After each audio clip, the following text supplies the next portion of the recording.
Hello viewers, আসসালামু আলাইকুম রহমতুল্লাহ। আজকে অনেক কষ্ট করে দুদিন যাবৎ কষ্ট করে আজকে একটা রেসিপি তৈরি করেছি। সেটা হচ্ছে ঘরে তৈরি করে ফেললাম অরিজিনাল খাঁটি গরুর দুধের গুঁড়ো দুধ।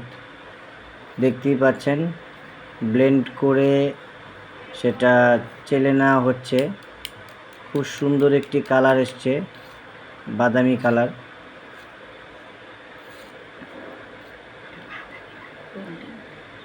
দেখতে পাচ্ছেন ভিউয়ার্স, খুব সুন্দর একটি কালার হয়েছে, মাশাআল্লাহ।